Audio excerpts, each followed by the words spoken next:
안녕하세요. 예, 안녕하세요. 잘 지내셨죠? 아, 예, 잘 지내고 있습니다. 오늘도 제가 또 조선일보의 어마어마한 기사를 보고 이거 여쭤보지 않을 수가 아, 없겠더라고요. 예, 뭐 어떤 건가요? 무려 문재인 정부에서 예. 민간단체의 보조금을 예, 연 5조를 뿌렸다. 5조 원. 어휴.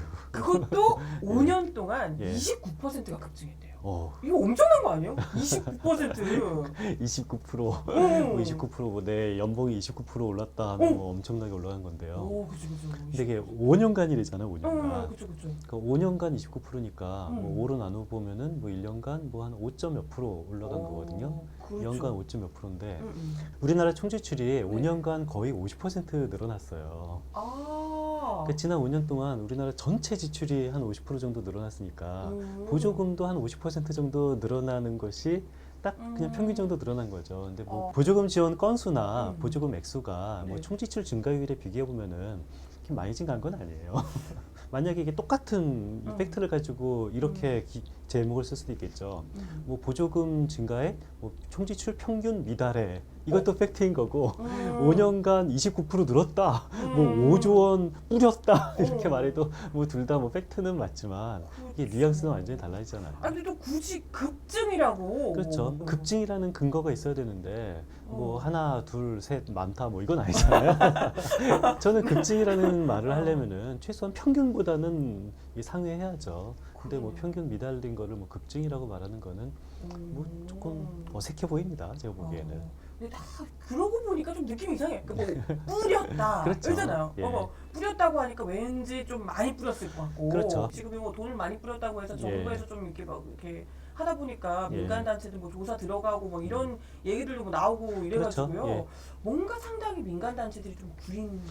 그런 거 얘기가 아닌가. 요즘에 언론에 많이 나오죠. 근데 언론에 갑자기 요 민간 보조금 얘기가 많이 나오는 게 정부가 보도 자료를 냈기 때문에 이 보도가 나오는 거예요. 그 정부 보도 자료를 보면은 네. 그 한 7년 정도 그 민간 보조금이 얼마나 늘었는지 그 현황 자료를 보도 자료를 냈어요. 근데 정부가 낸 보도 자료는 7년치를 냈는데 네네. 근데 기사들을 보면은 문정부 5년간 그것만 딱 쓰였더라고요. 그래서 정부도 7년을 얘기하고 문정부라는 그런 단어도 안 나오거든요. 정부 보도 자료는. 근데 언론들의 기사는 딱 5년간 문정부 뿌렸다.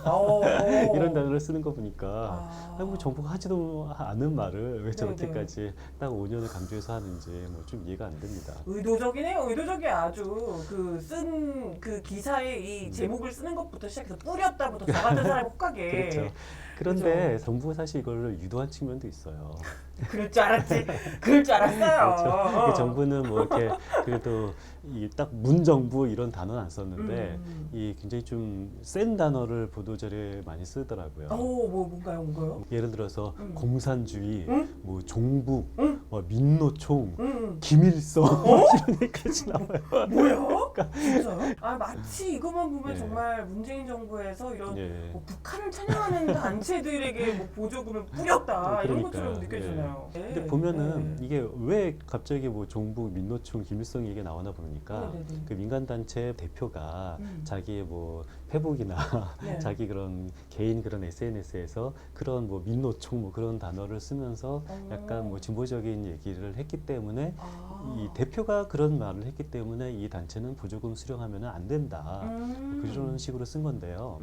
근데 글쎄 어떻게 생각하세요? 대표가 그렇다면 이 단체는 보조금 수령하면 안 될까요? 물론 이제 보조금을 수령하면 예. 정부의 예산이기 때문에 예. 이걸 어쨌건 좀 심사를 하고 이런 건 좀 필요하다고 그렇죠. 보거든요. 예, 당연히 심사를 하는데 필요한데요. 근데 문제는 네. 우리가 보조금을 주더라도 굉장히 심사를 엄격하게 하고 그리고 공평하게 해야 되잖아요. 그래서 보조금 심사를 할 때 뭐 다 그런 건 아니지만 굉장히 많은 부분이 블라인드 테스트를 해요. 그러니까 블라인드 테스트 하는 건 뭐냐면은 자, 내가 이런 보조금을 줄 테니까 지원하세요 라고 그러면은 지원하는 이런 단체가 여러 있겠죠. 근데 자기 이름을 다 가리고 이게 지원을 하는 거예요. 그러면은 보조금 요 심사하는 위원들이 이름 가린 단체들이 뭐 사업 계획이나 사업 능력 같은 것만 보고 요거를 선정을 하는 건데 문제는 블라인드 테스트를 하는 건 굉장히 공정하게 느껴지잖아요. 그쵸. 근데 블라인드 테스트를 하면은 어떤 문제가 발생하냐면은 그 대표가 SNS에 어떤 미를 쓰는지 알 수가 없는 거예요. 그러니까 당연히 알 수가 없는 게 정상인 거죠.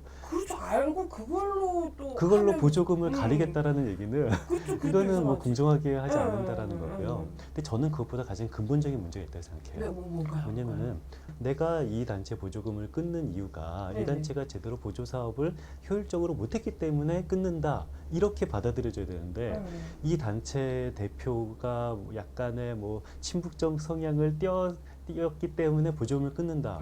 이거는 단체 입장에서도 이거 보조금 심사의 공정성 때문에 내가 끊긴 게 아니라 정파적인 편향성 때문에 내가 끊겼다라고 저항을 할 수가 있는 거잖아요. 그렇죠. 그렇기 때문에 보조금 심사를 제대로 할 거면은 이렇게 언론에다가 네. 이렇게 정파적인 단어 같은 거 쓰지 말고 그냥 조용히 심사를 해서 딱 토를 잡는 거죠. 왜 이 보조금 제대로 이렇게 못 썼냐? 그렇기 때문에 나는 더 이상 너한테 보조금 안 준다. 맞아, 얼마나 맞아. 좋습니까? 맞아. 이렇게 그냥 조용히 처리하면 될 거를 왜 괜히 막 종북, 민노총, 김일성 이런 단어를 쓰면서 보조금 단체를 선별한다라는 거는 이거는 효과적이지도 않고 네. 이거는 뭔가 이 전 정부의 좀 빨간색 물감을 씌우려는 그런 정파적 목적 말고는 별로 이해가 안 가는 부분이죠. 단지 그냥 뭐 민간 단체들의 예. 보조금을 끊겠다 이런 목적보다도 그렇죠. 전 정부가 이런 단체들한테 이런 빨간 그렇죠. 집단들에게 예. 돈을 줬다, 예. 뿌렸다. 그렇죠. 요 얘기를 하고 싶은 예, 겁니다. 그 얘기를 하려고 미끼를 살짝 이게 냈는데 그 미끼를 물고 더 크게 더 크게 폭증 뿌렸다. 이게 더 이게 확대 재생산되는 걸 보니까 예. 정말 이런 걸 내고 있는 정부도 웃기지만 그걸 또 열심히 일면에다 걸어주는 조선일보도 참 예, 그렇고. 뭐 안타깝습니다. 네. 그래서 이 보조금 심사가 더 엄격히 돼야 된다고 믿는 사람 입장에서 보기에 네, 네. 오히려 더 안타까운 기사가 아닐까라는 네. 생각이 듭니다. 네. 오늘도 말씀 예, 감사드려요. 예, 감사합니다.